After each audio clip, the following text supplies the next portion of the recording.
If you use your computer for more than 2 hours a day, you are at risk of developing computer vision syndrome. The importance of the eyes cannot be overemphasized. I'm very passionate about what I do. Garri or cassava contains cyanide, and if the garri is not properly processed, cyanide can be poisonous and it can actually result in damage to the eye. They say life begins at 40. Diseases too. I've also had cases where people say, put breast milk in the eye, put urine in the eye. Some driver actually told me, yes, that they put petrol in the eye, that whenever the eye is red, they put it and then it clears the eye. You know that Nigerians are predisposed to developing glaucoma more compared to the whites. And even in Nigeria, there's a certain ethnic group that are also more predisposed. What ethnic group could that be?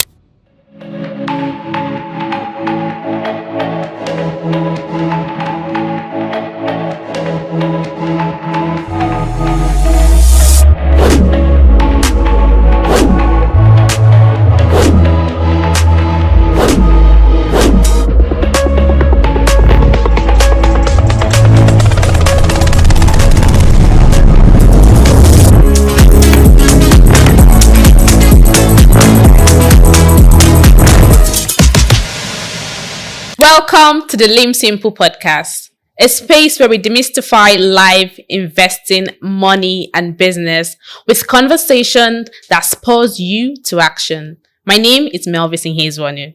Today, we're tackling a topic that affects every single Nigerian, one that affects your eyes literally and figuratively. Let me run you through the statistics. Now, 4.25 million Nigerians are considered visually impaired, and a whopping 1.13 million Nigerians are completely blind. It begs the question, why? And how soon can we avoid this? To answer this, I've got the beautiful Dr. Priscilia Imade. She is an award-winning optometrist, a public health specialist, a researcher, a media advocate, and an all-in-all amazing woman. With over 25 years of experience, she has been at the forefront of preventing blindness in Nigeria by bridging the gap between quality healthcare and advocacy for the eyes. She's on a mission to help Nigerians see their best right now and to keep them seeing their best for as long as they live. It is my absolute pleasure to welcome Dr. Priscilia Imade to the conversation. Thank you so much, Ma, for joining me. You look so beautiful. Thank you very much, Melvis. In fact, I'm wowed by that introduction. And you look beautiful too. Oh, thank you. You flatter me. So let's get into the conversation. Now, The eye is essentially one of the most important organ in the body, and allow me say the most delicate. Yeah. And so that for me begs the question, why exactly are you an authority on this topic? I want you to tell them why you're an authority. That's great. Well, picking it from where you started. Okay. The eye is the most important sense organ. Okay. In the body. You know, we have 5 sense organs. Yes. The sense of taste, nose to smell, your skin to feel, tongue to... yes, exactly. Mm-hmm. So the eye is the most utilized. For me, as an optometrist, I feel that the importance of the eyes cannot be overemphasized. And the fact that I studied optometry have given me, the opportunity, the leeway to be able to talk effortlessly about how we should take care of these eyes. I studied optometry in the University of Benin. I left school about 98, 99. Interesting. Yes, that's over 25 years ago that I left school. Also, I have an MSc in public health from the University of Lagos, and I have a PhD as well in public health. And over the years, I have been actively involved in doing the job of optometry as well as public health. But these days I major more in public health. You see, right from the time I got to school, I've always had that passion, to talk to people, to help to save the eyes of Nigerians. And I've always had the flair to keep studying, improve myself, to, give me that leeway to be able to educate people about their eyes. And so far, I'm a fellow of the Nigerian Optometric Association. I'm also a fellow of the American Academy of Optometry. So I can say, and I've also had different portfolios in Nigeria. I'm the National Secretary of the Women Optometrists in Nigeria. I've been chairperson of Women Optometrists in Nigeria Lagos State chapter. I've had several national positions in optometry as well. I'm a platinum mentor with the family of optometry mentors of Nigeria. So, and I'm vice have a president, powerhouse. Healthcare Providers Association of Nigeria. So I've had a lot of portfolios, and I'm very passionate. I'm very passionate about what I do. Okay, let me try to backtrack a bit to maybe be able to explain what is driving me. Yeah, where did all this start from? You see, some time ago, around, I think 1990, shortly before I entered the university, the World Health Organization brought out the statistics about developing countries. And they said that 80% of the causes of blindness in developing countries like Nigeria were preventable. They were avoidable. And when I got into school, I got hold of that material. I was very curious and I was a bit agitated and irritated at the same time. And I'm like, why? If 80% of the causes of blindness in Nigeria can be prevented, they are avoidable. So why do we have this blindness? Numbers? So they ruled out a lot of reasons why, this avoidable blindness was predominant in Nigeria. Number one, they said poverty. Number two, lack of healthcare facility, lack of awareness, in no particular order, but the number one actually was poverty. In no particular order, they said lack of awareness, lack of healthcare personnel in the rural areas or healthcare facilities there, and socioeconomic problems, political issues, infectious diseases, instability, insecurity, quite a number. The myriad of problem was really, really much. Now, as a young student then, I looked at it, I said, well, I may not be able to solve the problem of poverty.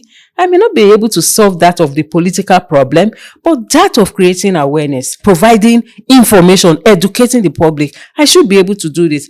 Mavis, that also resonated with my faith as a Christian, because the Bible says, my people perish for lack of knowledge. So I just felt within me, if I'm able to create some knowledge, and people know, they will make informed decisions, and then they'll be able to take proper care of their eyes. And then together we can fight this avoidable blindness issue in Nigeria. And so as a student, I started telling people, disseminating information, how you can take care of your eyes. I started with my roommates. You need to go check your eyes. When I go home, my family, my church, and so on. And coincidentally, when I left Unibe in 1999, all thanks to the strikes and when I left Unibe in 1999, the World Health Organization brought out another statistics. They did a review of what they released before in 1990. So by the year 2000, they brought out another report. And then they said that this time around, they are going to eliminate avoidable blindness in developing countries.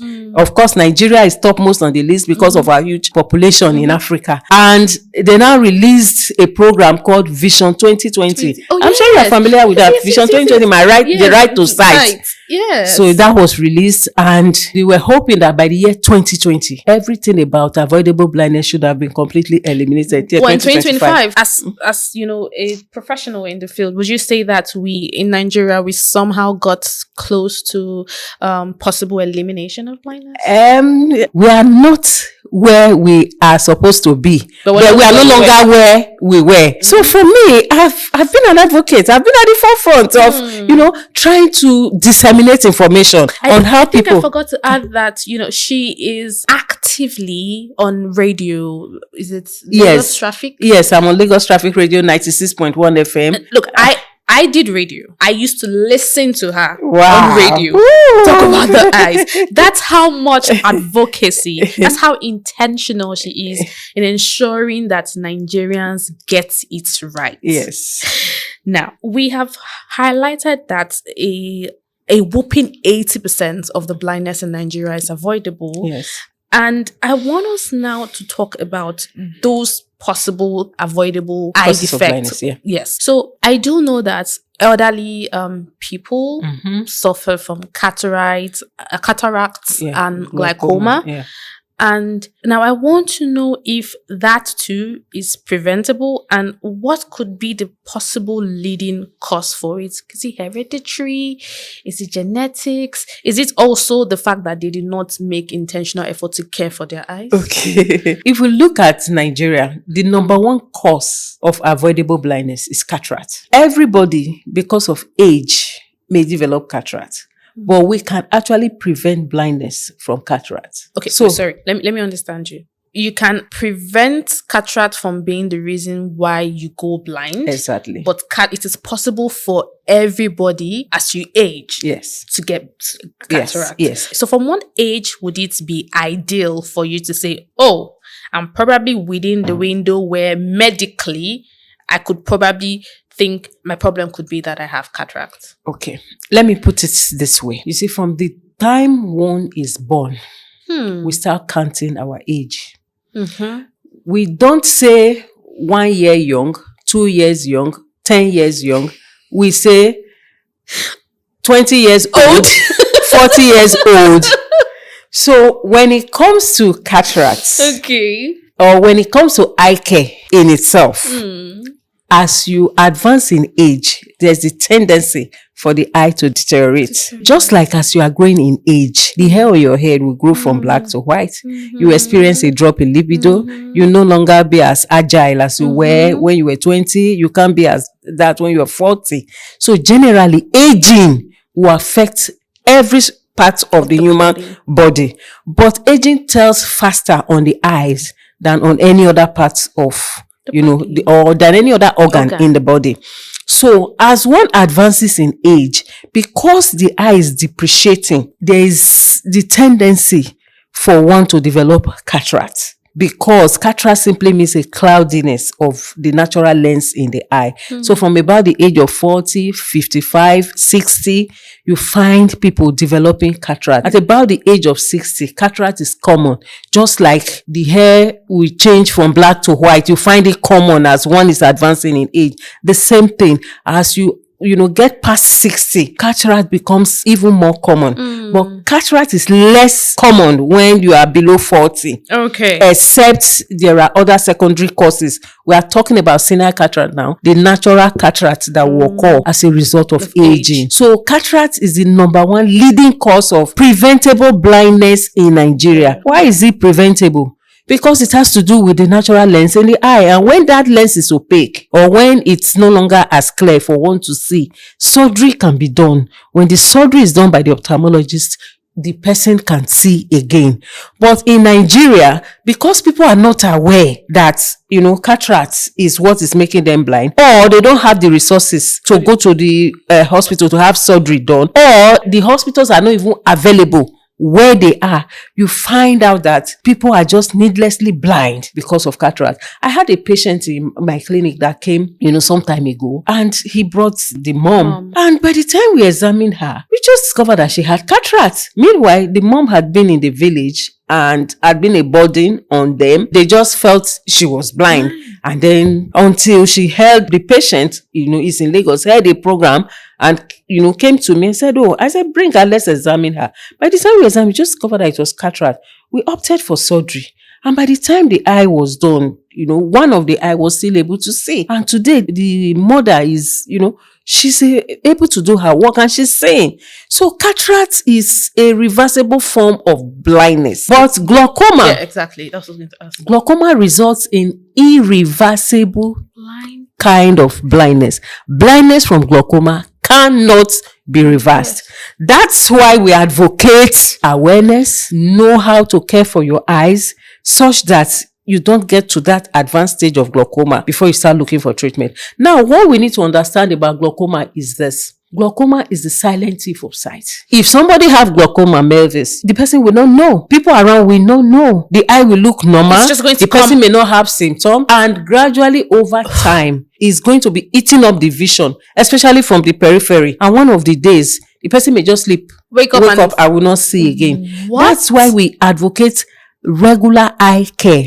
That means you must go do your routine check, have your eyes checked, not necessarily because you have a problem with your eyes, but because you want to prevent some debilitating conditions that can result in blindness. I'm going to call my mom after this conversation. I'm going to call my mother. She has to. My mom and my dad has to. And you did say, does this also apply to, as you said, for cataract, anywhere from the ages of 40 downwards has to start to constantly go check for this? Yes. You see, what we advocate is everybody must have their eyes checked. Yes. From the time a child is born, the eye should be checked. And actually, you find that that is done in the hospital. True. You see pediatricians Yes, using lights to check the eyes for the reflexes. child, yes. So when a child is born, the eye should be checked. By 6 months should be checked. By 1 year, by 3 years, 5 years. Then as the child moves from class to class, the vision too must be checked to be sure that the vision is commensurate with what the child is being taught in school. And by the time you get to the secondary school, well, sometimes you can leave a difference of maybe 2 years, every 2 yearly. But once you get to 40, you must be checking your eyes at least once every year, comprehensive check, because of that glaucoma we talked about. You know that Nigerians are predisposed to developing glaucoma more compared to the whites. Okay, now there is a statistics that says that blacks are more predisposed. And of course, in Nigeria, we are blacks. And even in Nigeria, there's a certain ethnic group that are also more predisposed. So because we want to prevent these situations. What ethnic group would that be? The Easterners. For some reasons, we just can't explain. We find out that they have, more intraocular pressure issues. They have more, they are more predisposed to glaucoma. We just find it more dominant from research. We don't know what the reasons. It may be genetics. It could be the type of food Maybe they more eat. research has to be done. Yes, they are still ongoing. So glaucoma will not give you warning signals.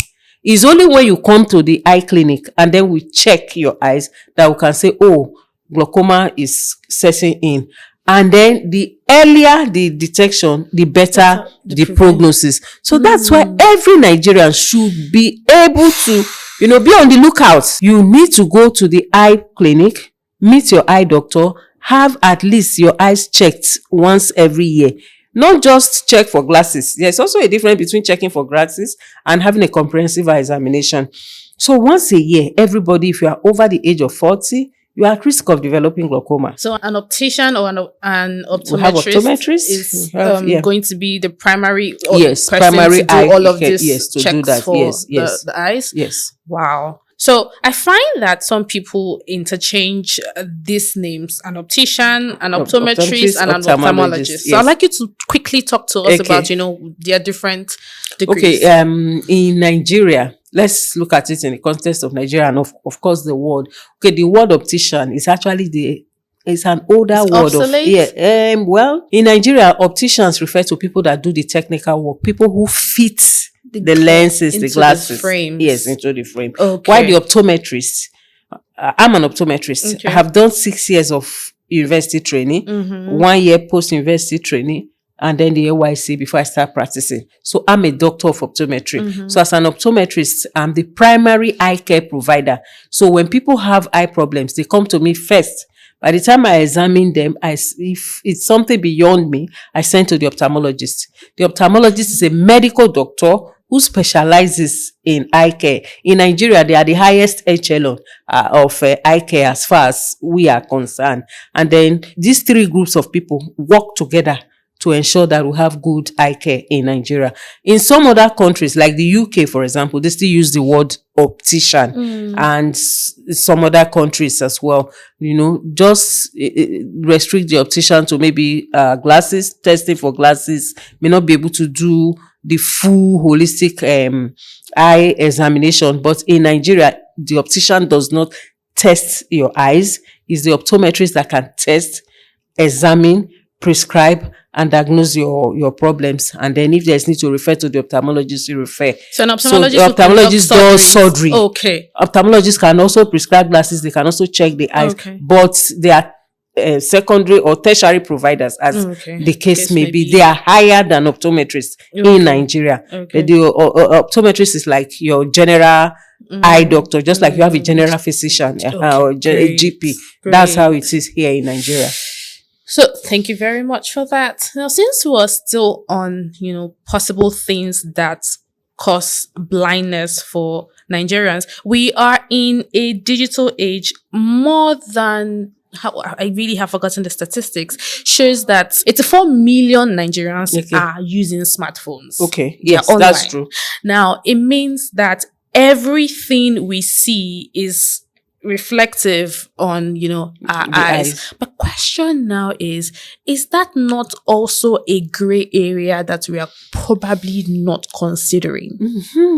Is it not possible that screen time for kids, you see children when they watch Cocomelon, Paw Patrol, they are literally at the tip of the TV. Screen time on phones, on laptops, on iPads.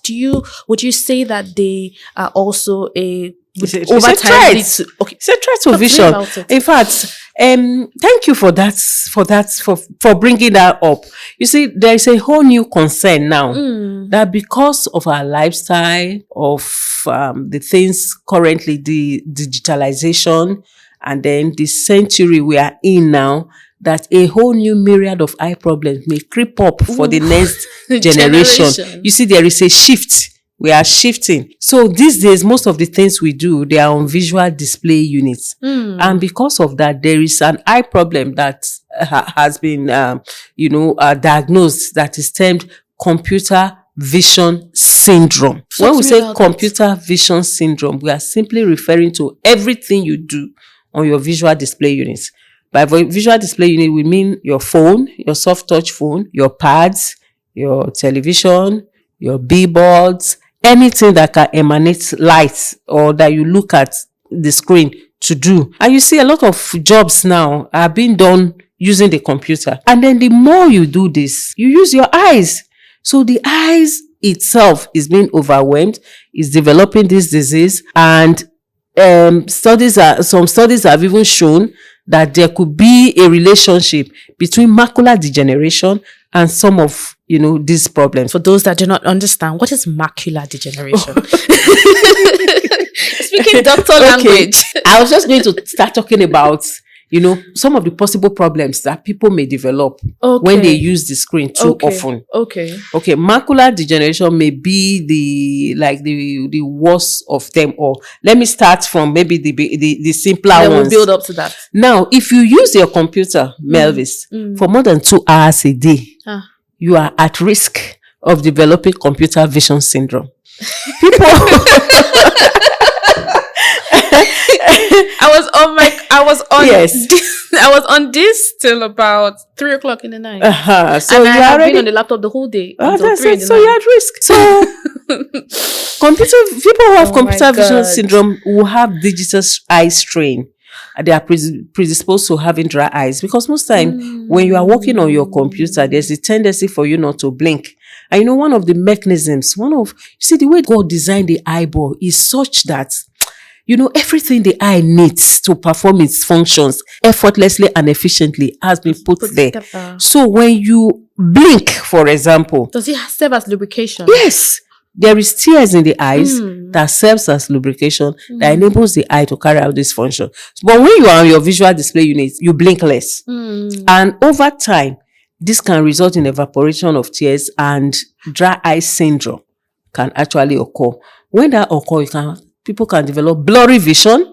Over time, you might discover that you may not be seeing as clear as you used to, because you are repeatedly exposing the eye to the visual display unit, to your computers, as the case may be.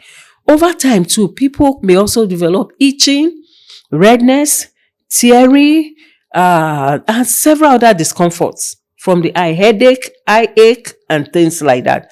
And then studies are also now showing that beyond this outer part of the eye, that it may also get, to the posterior part of the eye where the macula is. And, talking about the macular degeneration now, because your visual display unit emits rays like the blue rays, infrared rays, and, some dangerous rays. And you also, in Nigeria here, we really don't have regulations as per these are visual display units. I know in US, there was a time the General Electric did some televisions, and, they were forced to record them because they said they exceeded the maximum allowed emission within, homes, and they were recorded. In Nigeria, who is checking what comes in? I'm not sure we have any regulation on the emission from your pads, from your phone, even from the television. And then when somebody repeatedly exposes the eye to this, there could be some damage that may be done to the eye over time. Beautiful. Now, you did say something about regulation. Is it possible that as an association of the optometrists, ophthalmologists, yes, maybe they create the level of awareness that starts to enforce this kind of and that's laws? what we are doing now. That's what I'm doing. My association is doing that. We're actually trying to work with the Standard Organization of Nigeria on optics. Okay. To be sure that, we're able to enforce these things that come in, but it's still a work in process. I believe that over time that this will actually come up. But just know that, computers, they have come to stay, but they also have their negative effects. And one of the ways we can prevent this negative effect is by going for an eye examination. Because this is the eye you use every day for your work. You need to take care of it. Don't you take care of your cars? Sure. Don't you service them? So why won't you go for your eye examination? Do you wait for your car to break down before you take care of it? So why will you wait for your eyes to have problems before you start looking for your eye doctor or for your optometrist? So the campaign now is on avoidable blindness, on prevention. As far as the eye is concerned, our emphasis in public health is not on curation. We are actually talking about prevention. Because prevention in our local parlance, like we say, is better than cure. So let's try as much as possible to prevent these eye problems. So once you are born and you have eyes, everyone, both children, parents, everyone should actually go for eye checkup. Talking about eye checkups, I went for one in December. Okay. And I was prescribed glasses. I have glasses. I just don't have them so what are you wearing then? Because I have glasses on. You should be wearing your glasses. With the amount of light too that you are exposed to every time. You should be wearing your glasses. I wore glasses as a child. Okay, let me tell you my eye story. I was an exceptional kid. Okay. Through primary school. Great. Because, we were very fewer in numbers. So I was sat right in front of the board. And then when I got into secondary school, I went to a military secondary school. There were a lot of us. So I was seated a lot farther from the board. And then I started to fail. And I started to fail mathematics a lot. And then it turns out that I wasn't seeing numbers right. Well, yeah. I wasn't seeing properly. But we just didn't know when I was in primary school because I was way closer to the board.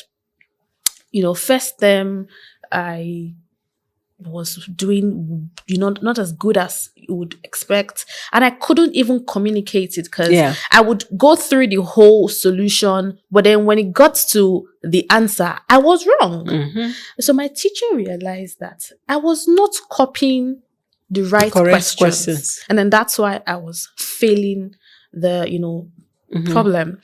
So they referred me to, our school had an in-house optician. Okay. So they referred me to the school optician. And then that's when they realized that, okay, I was very, very myopic, I think. And so they prescribed glasses for me. And so I wore glasses from GS1 till I finished uni. Great. But then I'm a big girl now. Actually, I will not fix lash extensions again. Then you should be wearing contacts if you don't want to wear glasses. But then my ophthalmologist, because now I'm seeing an ophthalmologist, says I am astigmatic. Okay. So she says because I am astigmatic, I can't wear contact lenses.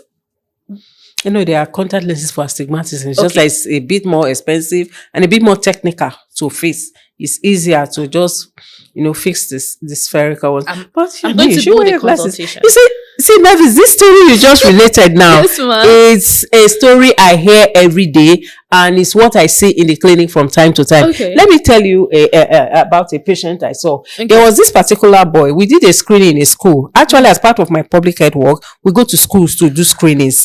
So we talk to parents about, during PTA meetings, we educate parents about how they can detect eye problems in children. We educate teachers, and then the students themselves will go to assembly ground and we talk to them about, their eyes. So there was this particular boy whom the mother said when they are home and they give him homework, he will do it very well and get, score well. But when he goes to school and the teacher writes on the board, he would mix them up. Sometimes the teacher writes number 9, he writes it as a 7.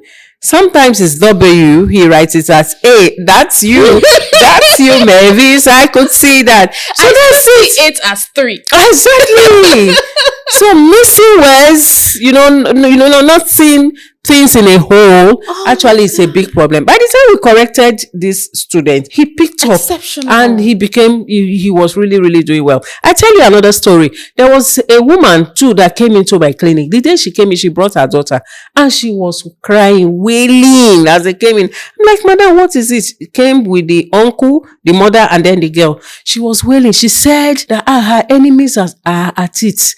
That this girl, as at that time the girl was about 10 or 11, that she was the one helping her to, sell her wares. She says she has a shop, by the roadside where she sells things. And that proud before coming to the clinic, the father, her husband was ill, was in the hospital for like 3 months. And by the time they came home, now the daughter could no longer see. She was bumping into objects. Once it's getting dark, she started bumping into objects she would no longer see.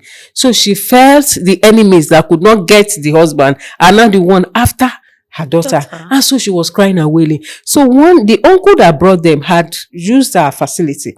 So it was that uncle that told her, said, let's even take this child for an eye examination. Let's go and see Dr. Imade. And that was how they brought the child. We examined her and discovered that she had myopic astigmatism, or she had the type that we call nyctalopia, night blindness. There are some, form of, refractive errors that we really, really get worse in the night. Especially people who are, have some bit of short-sightedness and myopia. And that was what happened. By the time we gave her glasses, this guy picked, she was seeing, and there was no problem again. So imagine if the uncle hadn't brought them. Yeah. Meanwhile, before now, the mother was busy going from one spiritual place to another, praying that it was the enemies, they were at it and things like that. So these are things we can actually prevent. And it's common. Statistics have shown that some children, they have been inaccurately labeled as slow learners or not doing well in school. They've even been called olodos in our local parlance. Not necessarily because they are dull. They have eye problems that have not been detected or treated. And once that, imagine your case. If you didn't go for an eye examination, some children have even dropped out of school because they felt they couldn't cope. So we advocate that everybody, so long as you have eyes, you must go for eye checkup. Don't wait until you start having symptoms. Earlier we talked about digital devices. Okay. I was going to say that when I went to the doctor, she was going to recommend a blue cut lens. And so I got it. I got a blue cut lens and it was photochromic too. My question though now is, if one has a blue cut lens, does it protect the eyes? Does it prevent them from, Yeah. Well, as far as computer vision syndrome is concerned, yes, we have lenses that can protect the eyes. Basically, we have what is called transition lenses with anti-reflex coatings. Your prescriptive lens could have some coatings that can further help protect your eyes from visual display units. So will it bounce the light off with the glasses? To a large extent, it helps to reduce the absorption of those dangerous rays into your eyes. Okay, let's even look at how the eye works. Please. You see, for you to be able to see, when you open your eyes, light rays will emanate from the object you are looking at. It will go through the pupil. You see, as we are looking at our eyes now, we have what we call the anterior segment. The eye is like a ball. The least part of it is the one we see. This anterior part is like 1/6 of the eye. 5/6 of the eye is embedded in the skull. So when you open your eyes to see, the black of the eye, there's a transparent membrane called the cornea that covers it. The black of the eye is the iris. At the center of that black of the eye is the pupil. So when you look at an object, light rays will emanate from that object, go through your cornea, through the pupil, it goes straight through the visual pathway to your retina. The retina sends the message to the brain, and then the brain will interpret what you are saying. And this happens in split seconds. Yes. So when you look at your visual display unit, rays of light emanate from it. So when you wear glasses like the one I'm wearing now, it will help to absorb those dangerous rays such that they don't go through to your eyes. So that's why we encourage people, especially those who use screen more than 2 hours a day. You should have what we call computer protection glasses, and there are different types depending on the volume of work you do, how you do it, and your type of prescription or correction that is required. So we can do a transition lenses where you can do coat it with anti reflection, and also the blue coats.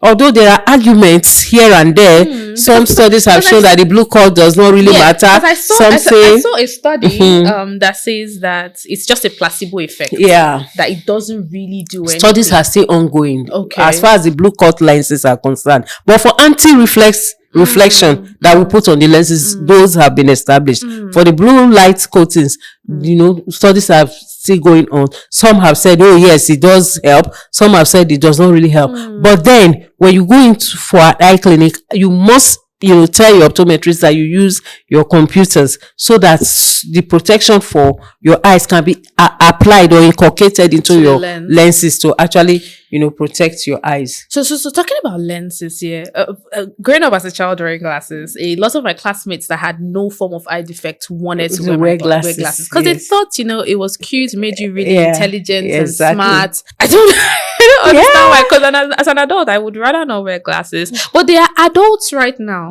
that have no problem whatsoever with their eyes, don't even use their laptops for a long time, have no reason to wear glasses, but because of that singular story of you just look really cute wearing glasses, they have they just probably buy a frame, not prescribed, not medicated in any way, and they wear it. I personally feel like that is going to affect their eyes somehow. What we advocate is this: first and foremost, understand that glasses are protective. Okay, regardless of if they are recommended. Yes, okay. Because here, maybe you can do a simple test as you walk from maybe point A to point B, or people fly what we call Okada, bicycle, tricycles, and then buses. Just try wear a plain glasses. By the time you get down, the dust. Just take a white handkerchief and clean. You will see a lot of dust on it. So glasses, apart from maybe being prescriptive, are also protective. So in this part of the world, because of our environment, wearing glasses, apart from being fashionable, is also protective. So, but what we advocate is that if you must wear glasses, please come to the eye clinic so that we can give you the proper one. Because sometimes the one we see, in the general market by the roadside, because they have not been certified. Like I said, we don't have, the standards for what should be. There are no regulations yet. So people just bring in all kind of stuff. Many of the sunglasses I find in the open market, they are just dilators. They are not sunglasses. Mavis, if you travel outside the country and you say you want to buy sunglasses, they are actually more expensive than prescriptive glasses. That's to tell you because of the quality of the materials with which they are made. But here, you discover that sunglasses are just very cheap. So what makes it cheap? Because it doesn't have those qualities because of the standards. Yes. So I've seen people who wear dark shades, most time, at the end of the day, it ended up dilating their eyes. Because when you wear dark shade, it dilates your pupil. The pupil can constrict and dilate. So when you put something dark in front of it, it just dilates the eye and you feel you're okay. Over time, it's actually going to affect the effectivity of your pupil. So please, if you must wear glasses, go for an eye examination. Go to your optometrist. They will know the best to give you because even the eyes are delicate. Yes, even sunshades. Please, because what we have in the market, they are not certified. Go and buy your sunshade from an eye clinic so that you are sure of what you are buying. See, Melvis, the eyes are very, very delicate. And funny enough, the eye does not see itself. Because the eye does not see itself, that's why you must see your optometrist. Because it's when you go for an eye examination that the eyes can be examined. You see, if you have a cut on your hand, for example, you will see it. If it's healing well, you're going to know. If it's not healing well, you will know. But when something is wrong with the eyes, you may not know. You can't just see because even when you stand in front of the mirror, all the way to like I said, a greater part of the eye is embedded in the skull. You may not be able to see that. And many of the problems that will result in this avoidable blindness we are talking about will actually affect, the posterior part of your eyes. I just thought of a very, very funny question. What? Okay, so growing up, they would say that if you drink Gary, now in case you're not Nigerian, It's cassava Gary flakes. is cassava flakes, fermented, Exactly. cassava flakes. They say if you drink too much Gary, your eye will not be good when you grow up. I mean, they told us that a lot, so not to drink Gary. Is it true? Is there science behind it? Or is it There are just so many myths Yes, about a number of things here in Nigeria. Well, for Gary, Gary or cassava contains cyanide. Okay. And if the Gary is not properly processed, cyanide can be poisonous and it can actually result in damage to the eye. But cassava in itself is a good food. If it's well processed, you will not have that effect. Also, we have found out that some people are allergic to certain foods. There are some people that eat biscuits. They will tell me, anytime I eat this type of biscuits, my eyesight theory. There are some people that eat beans. And then they say, oh, they having blurry vision. There are some people, Wow. Yes. So if you know that if you eat Gary and you are reacting, you have to stop. It means you are allergic to it. So you have to stop it. And if the Gary really is not properly processed, accumulating this over time can actually result in some form of deformity, not even only in the eye. It's just that because the eye is a delicate organ, people tend to just notice it more in the eye. And also another reason people actually, finger Gary a lot. Gary is poor man's food and it's readily available. So people feel because it's readily available, something could be wrong. But Gary itself, cassava, is a good food. If it's well processed and prepared, it is good. Talking about cassava and food, I do know that lifestyle choices and diets can sometimes, positively or negatively affect the eyes. And this could be in form of illnesses, so this is taking me to diabetics. And according to research, it shows that Nigeria has one of the highest sources of diabetics and high blood pressure. Okay. They have the highest occurring cases of this. And this now leads us to diabetic retinopathy. Now, diabetic retinopathy is said to be the leading cause of preventable blindness in Nigeria. The question now is, what are the possible warning signs? Okay, thank you. Well, I remember those days when I just started the optometry newly. We didn't so much know much about diabetes, and we didn't so much have a lot of cases about people coming down with diabetic retinopathy. If you also look at the history of Nigeria and the history of diabetes in Nigeria, diabetes didn't used to be a problem of Nigeria. It used to be a problem of the developed nations because of their lifestyle, because of their food. But now, Nigerians now are becoming westernized. We are switching our diet for their diet. And because of that, a lot of changes are occurring. Even our lifestyles, we are not sedentary. Very sedentary. In developing diabetes, by the time you are not able to regulate your diet and your lifestyle, you discover that even if the genetic predisposition is there, then the disease comes on very fast. So for somebody to have diabetic retinopathy, it means the person have diabetes. Definitely. The person must first and foremost have diabetes. And I've also discovered that quite a number of people that have diabetes, they don't also know that they should be doing their eye test or eye checks. Diabetic retinopathy is a disease of people that have diabetes. People who don't have diabetes cannot have diabetic retinopathy. So for anyone out there who has been diagnosed of diabetes, please go and do corresponding eye examinations so that diabetic retinopathy can be prevented. Diabetes will affect virtually every structure in the eye. It can affect the cornea, can affect the lens, it can affect the retina. When it affects the retina, that's what we call it diabetic retinopathy. And that actually can result in irreversible blindness. Blindness from diabetic retinopathy cannot be reversed. Diabetes too can also result in diabetic cataracts, and it can also affect the cornea. So please go for regular eye checks. And then, of course, try to follow up with what your endocrinologist or your doctor encourages you to do to control the diabetes. If you cannot control the diabetes, you cannot have good eye prognosis. And there was a case, I saw recently. He had cataract, and it has really, really affected his vision. So we told him that he needs to bring down his sugar level. And he said that was difficult, that he's trying, that he wants to do the surgery. We cannot do surgery until the sugar level is normal. So I had to advise the patient to go back home, regulate the sugar level, keep it to a certain limit. Most likely we prefer 80 to 100 or 120 as the case may be, but it must be as low as possible, and it must be maintained at that level for you to have a successful surgery. So I think Nigerians now, we should awaken to the fact that we need to go back to some of the things our parents used to do or grandparents used to do. Those days, Melvis, our parents will wake up in the morning, they go to the farm, they eat their food fresh.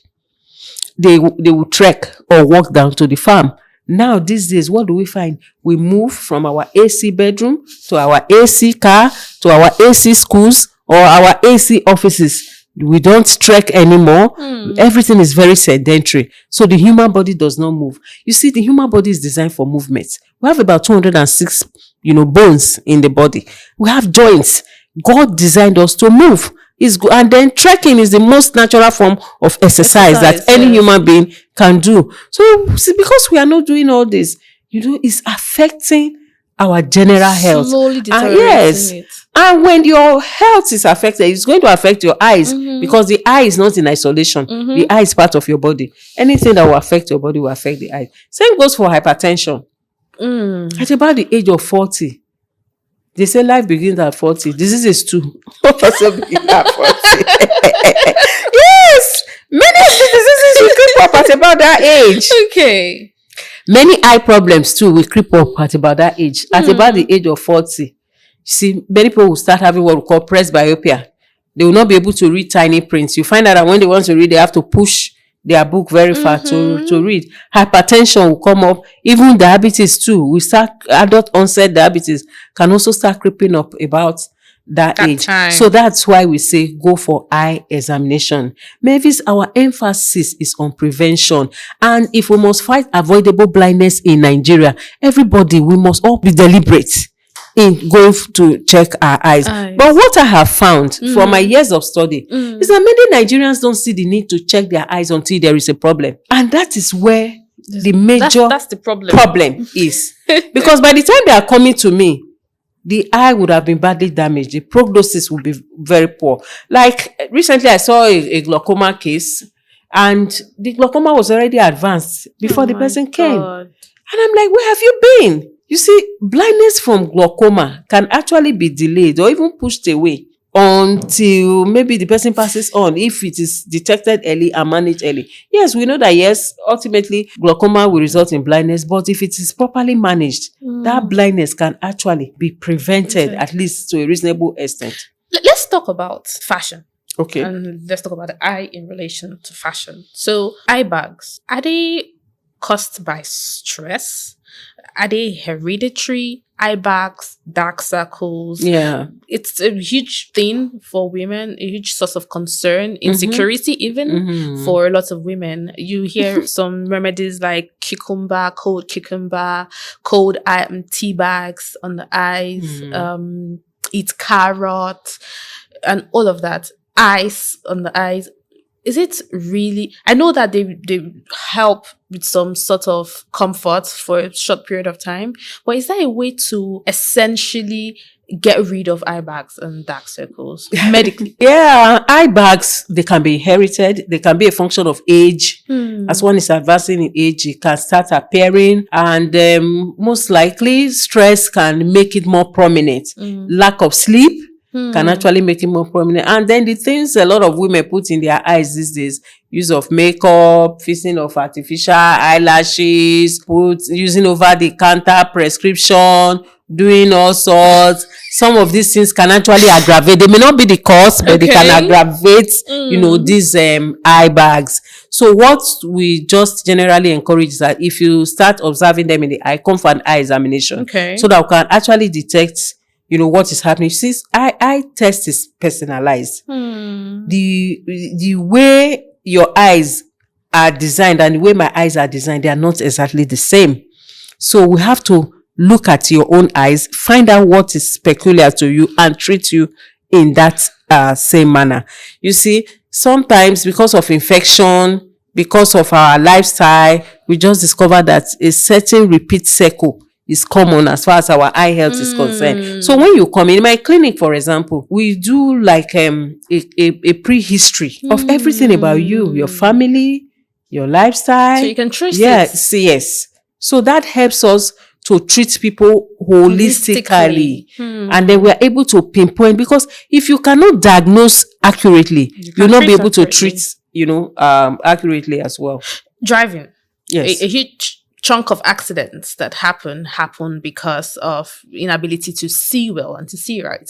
As a professional and someone that's so intentional about eradicating blindness and even possible death, as would be the case right now, do you think that it should be made mandatory in Nigeria that before anyone is giving or driver's license a renewal, that they are mandated to take an eye test? Yes, thank you very much.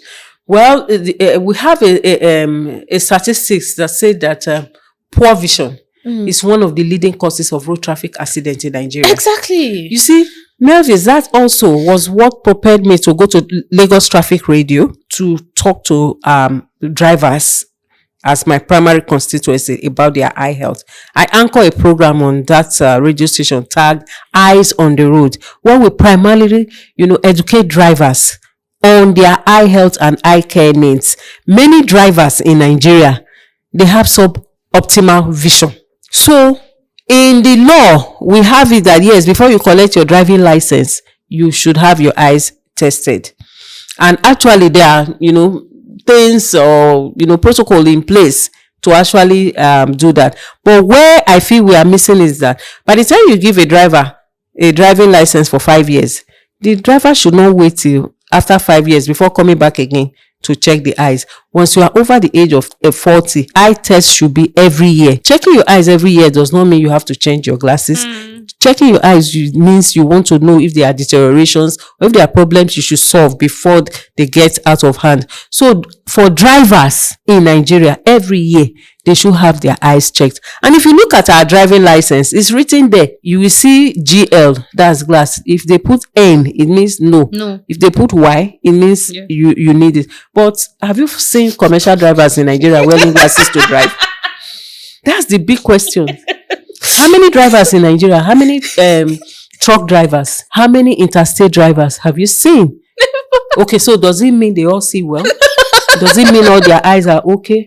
That's my fight. That's my advocacy. Oh my God. And that's why I'm here. That's why I keep talking. I know, and that's why I keep writing books. And that's why I keep advocating. You see, I did a study in Lagos State, for example. There's this program we used to do on the Lagos Traffic Radio, tag Don't Drink and Drive. Every year we go around, the 5 divisions in Lagos to talk to different motor parks, to educate drivers, especially once it's getting to Ember months. You see, and, I found out that many of these drivers, they have different misconceptions about their eyes and about, driving. Some of them have actually told me, because I did my PhD thesis, with the drivers. And some of them told me that, they can't wear glasses to drive, because if they wear glasses, the passengers will feel they are not seeing and they may not enter their vehicle. Or their employers may also feel that they are not seeing and they may not employ them. That shouldn't be that.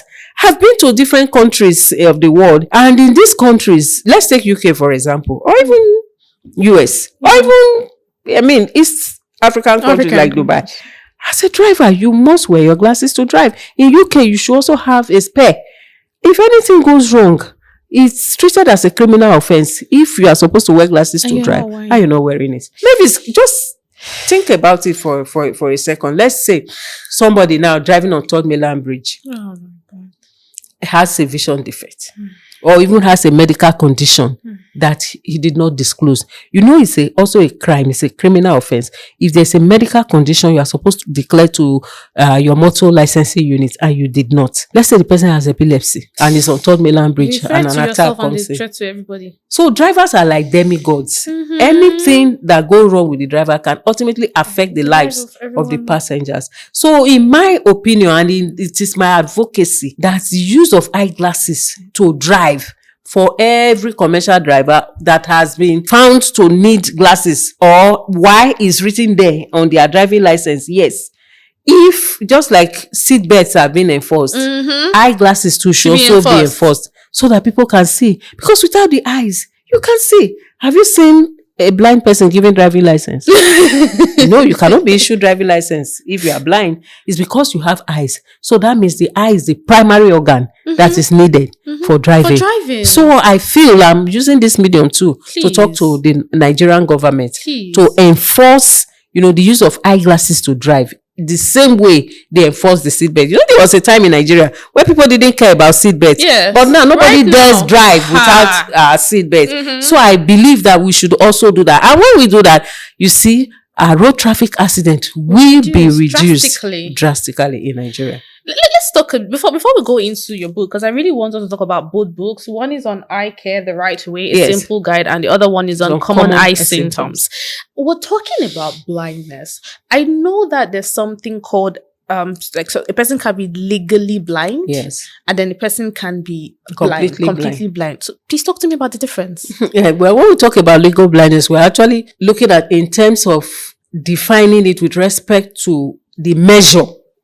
When you come to the clinic for an eye examination, we have charts that we'll give you to read. Sure. And then we grade your vision with respect to how well you're able to read those charts. So in grading of vision, when you go for an eye examination, you see those alphabets that you read. Yes, that's called the Snelling Visual Acuity Chart. We use it as a measure to determine how well your vision is.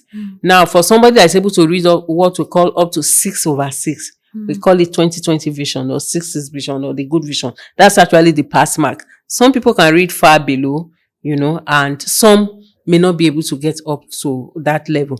So when you say somebody is legally blind, it means the person wasn't really able to read far below to 6/6. And then by the rating of that chart, the person may have some form of vision, but is really not able to do well. When you say complete blindness, it means the person does not perceive light at all, or maybe just faint light, but it's really not able to do much. And for some people that are legally blind, they may still be able to do some functional duties. They may still be able to do some work, look for things that, just to help their lives. They may be restricted from quite a number of things. They still have some form of light coming to their eyes. I don't want to borrow out too many medical jargon, but it's just a rating for us to know how well this person, is able to see. Okay. So we already talked about over-the-counter glasses.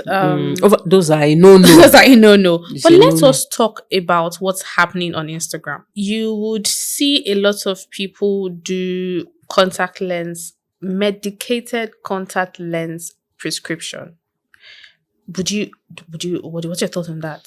I think it's risky. It's very risky. In fact, one day I saw on Instagram somebody brought out contact lens and said, you can fix this contact lens on the retina. We were, in fact, in my group, we were just like, what is all this? There are a lot of misinformation going on social media as far as the eyes are concerned. Please, I want to advise the general public, be careful. Please be very, very careful about the things you buy online for your eyes. A patient came into my clinic last week and brought so many things about this.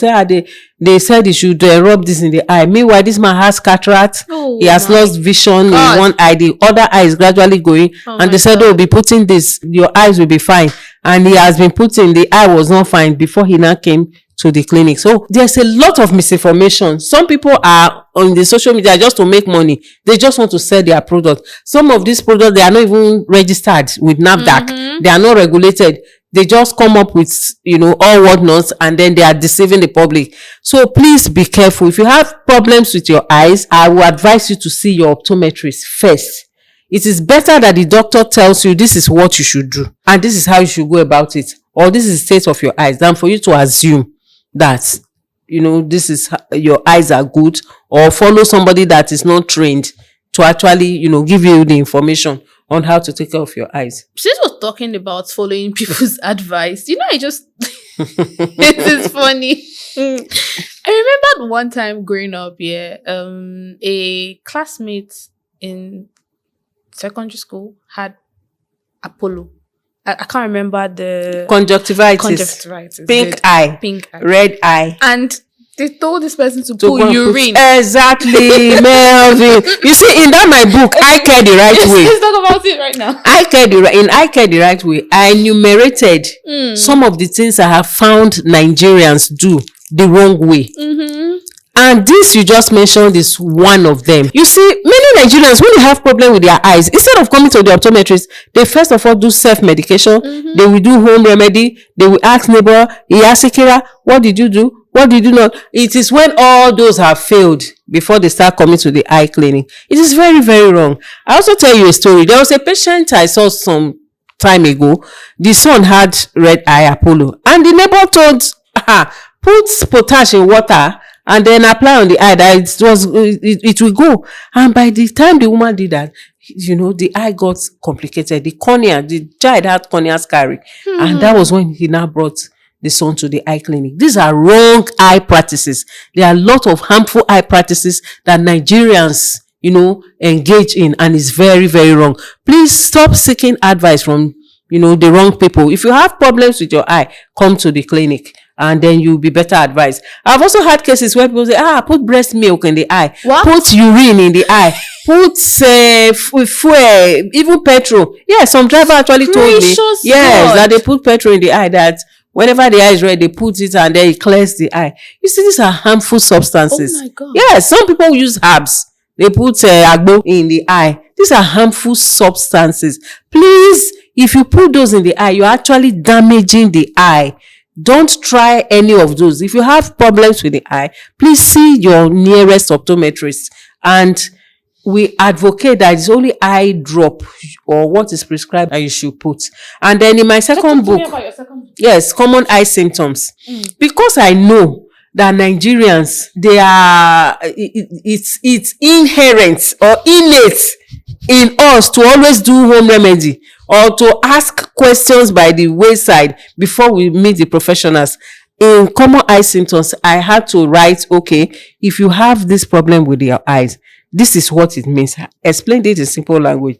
This is what you should do. If you must do home remedy, I wrote some home remedies there for people to do so that they will be able to take care of or do something instead of doing the wrong thing before coming to the eye clinic. I'm just going to read Please do. one of them for you. So in this book, Common Eye Symptoms, this is actually my second book. The first one was I Care the Right Way. This is a follow-up to I Care the Right Way. In Common Eye Symptoms, because I have noticed that Nigerians, the year word.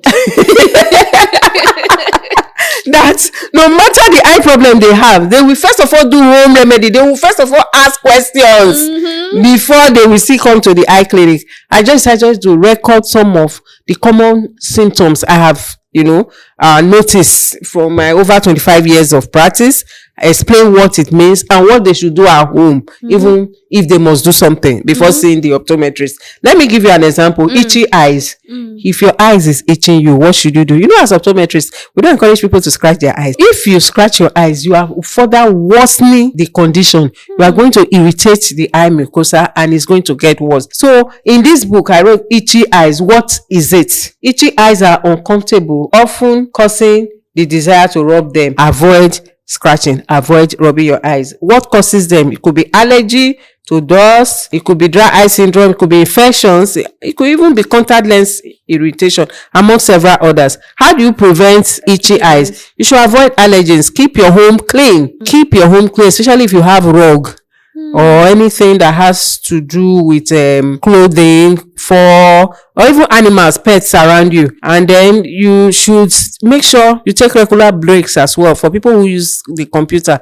there's what we call the 20-20-20 computer rule. Sometimes itching can be as a result of you're using computer during the day. So we encourage you to take like a 20-second break every 20 minutes, looking at something 20 feet away while you are using the computer. And then home remedy, what must you do? Instead of scratching the eye, what should you do? You should apply a cool compress to reduce irritation. What that means is that just take warm water or cold water from the fridge, put a napkin into that cold water, just put it over the eyes. Wow. And then the itching would subside. Or if you don't have access to that, you can actually wink the eye instead of using your fingers to rub. Another reason we say don't use your fingers to rub. Your hands are, frequently the first part of your body to be infected because you touch surfaces.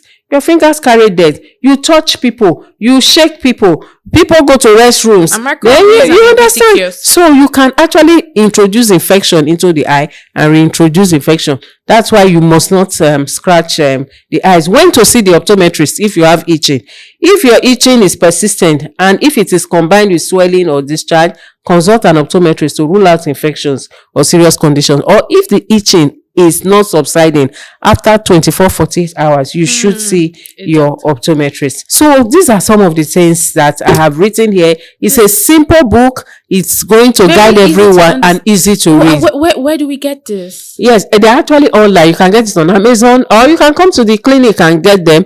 They are on seller.com. Okay. Yes, the same with iCare the right way. Okay. You can actually get them online to buy or come to the clinic. What's your clinic? Yes, my clinic, we are located at Ojodubega, plot 16/18, Ogunusi Road, opposite Omole Estate, phase 1. That's where we are. And then we are online too for consultations. We do online consultation and we do in-house consultation. You can just check my name online by social media platforms. You can just get in touch. So better yet, when we do upload, we're going to put all of this in the description. Yes. So that they can, and probably the Amazon link too, so they can just go shop fine. immediately from That's Amazon. great. Thank you so much for this insightful conversation, Dr. Imade. Since we're coming to the cut of today's episode, I'd like to know, are there any other final things you'd like to say to Nigerians concerning the eyes? Yes, thank you very much, Melvis. I just want to reiterate that I'm a woman on a mission. And my mission is to join the World Health Organization to fight and to reduce avoidable blindness in Nigeria. And I've been actually doing this. In fact, in my church, the Redeemed Christian Church of God, I'm on Dove Television. And there we talk about eye care and how we can actually reach the world, with the message of hope, with the message of eye care prevention and this avoidable blindness. So I'm out to create awareness. In fact, with everything that is in me, with every opportunity I have, I want Nigerians to know that, we can actually beat that 80% of statistics that the World Health Organization has brought out. And I don't want anybody I know or my fellow Nigerians to be counted among that statistics anymore. And so what you have to do is to get information, is to get knowledge. By the time you have knowledge, you'll be able to make better decisions that can help you with your eye health so that you don't go blind even as you grow into old age. And now that everybody is using computers, we have said that if you use computer for more than 2 hours every day, you are at risk of developing computer vision syndrome. And if you don't check your eyes regularly, you are at risk of developing glaucoma or even developing diabetic retinopathy if there is diabetes, or even going blind without knowing, despite the symptoms that you may be feeling, because people ignore symptoms. So please, as much as possible, the best way to overcome this, after getting this knowledge, go for an eye examination. Book one. Go for an eye examination. Comprehensive eye examination is the way to go. Thank you very so much for your time today, Mike. Again, it's always a pleasure to have you. Thank you for having me. This has been an eye-opener. Literally. Yes. An eye-opener. Thank you. And I hope that from everything that you have heard, that you do not decide to just listen and not take proactive effort. I did say at the beginning of this podcast that we have conversations that spur you to action. So if you have listened so far, please go to the website or go to the Instagram page that we'll put in the description to book an eye checkup. Spread awareness from what you've heard. Spread this video to people, the elderly, young people that are constantly on their laptop, so that they can get all the information that you have listened to so far. If you enjoyed this session, please like this video, click the subscribe button, and like I said earlier on, please share. Until I see you next time with the most engaging of conversations on life, business, investments, and money. My name is Melvis Ihezionu, and it's a pleasure to have you every other time. See you next week, and bye.